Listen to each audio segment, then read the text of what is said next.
Welcome to the Apple Daily News. This podcast is created by Generative AI. Today is July 27th, 2024, and we have a packed episode for you, covering the latest in Apple technology, software, and devices.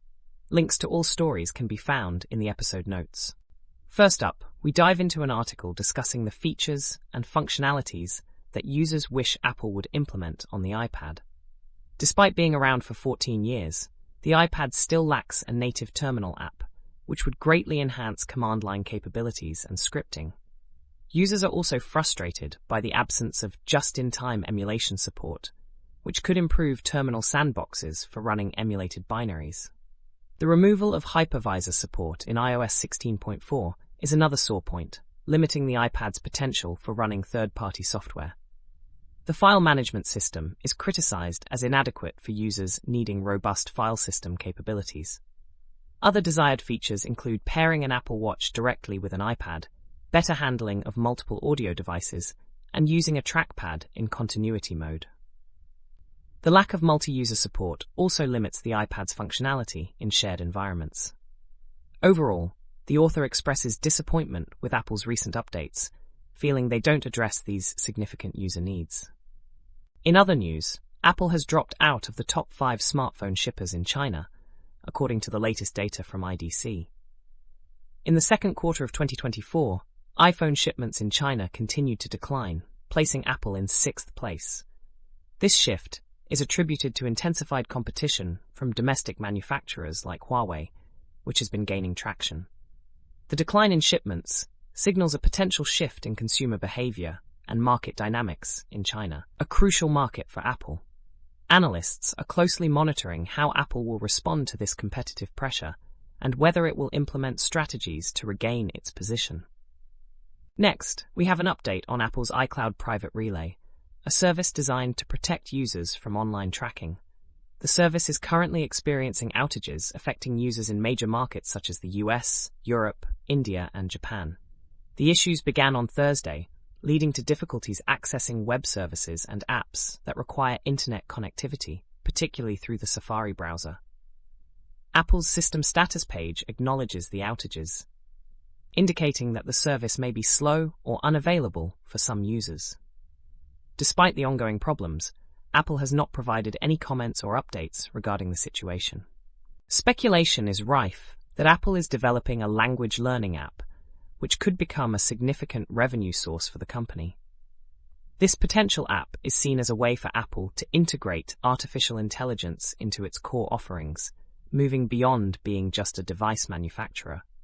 The digital language learning market is currently dominated by players like Duolingo and Rosetta Stone, but there is a notable gap for intermediate and advanced learners. Apple's history of observing market trends before launching superior products suggests they are likely analyzing existing solutions to create a standout app. The success of Apple Fitness Plus serves as a precedent for this venture, demonstrating that Apple can thrive in niche markets. Aurora is a new app designed for streaming content from Plex Media Server on Vision Pro, enhancing the viewing experience through spatial computing. Users can easily log in with their Plex accounts to access their entire movie and TV libraries. Key features include the ability to resume watching from where users left off, explore new additions to their libraries, and customize which libraries are displayed. Upcoming enhancements will include options for subtitle and audio track selection, improved browsing capabilities, and the ability to download media for offline viewing. Aurora aims to provide an immersive and intuitive way to enjoy media, making it a significant addition for Plex users. Matthew Cassinelli recently shared his experience creating shortcuts for the Apple TV app on iPhone and iPad, aiming to streamline access to various tabs.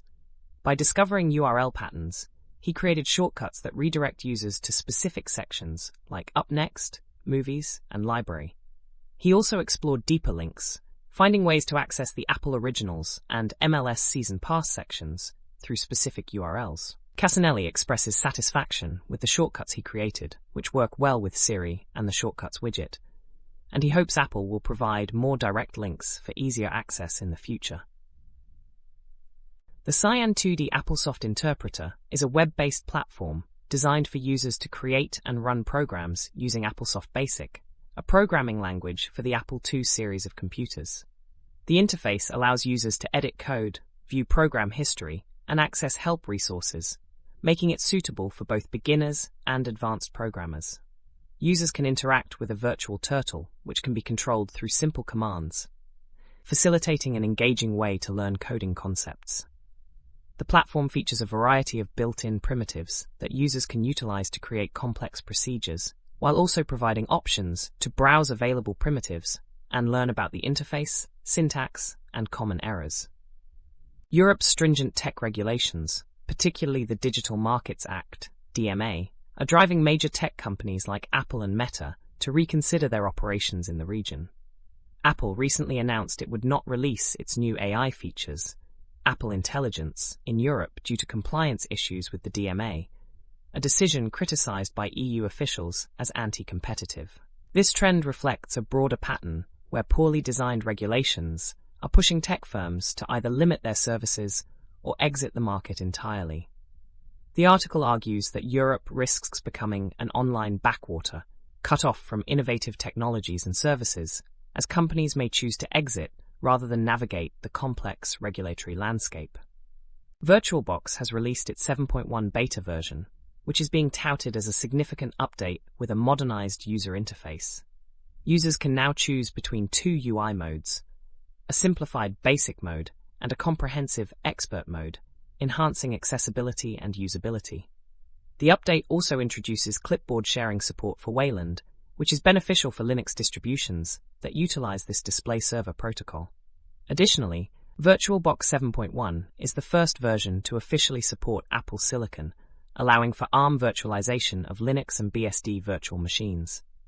Other enhancements include improved screen recording performance, updates to Oracle Cloud Infrastructure support, and various tweaks to network and EFI settings. Roelof Botha, the head of Sequoia Capital, is navigating the challenges of leading one of the most prestigious venture capital firms in a tumultuous market. Botha, who took over in July 2022, has a history of successful investments, including early stakes in tech giants like Google, Apple, and Nvidia. Under his stewardship, Sequoia has distributed over $43 billion to investors in the past 5 years, maintaining a strong reputation despite recent industry downturns. Botha emphasizes a culture of competitiveness and radical honesty within the firm, which has been crucial for decision-making and adapting to market changes. Sequoia has shifted its focus towards artificial intelligence, with 60% of its new investments in AI-related companies in the past year. That's all for today's episode of the Apple Daily News. Thank you for tuning in. Be sure to check the episode notes for links to all the stories we covered.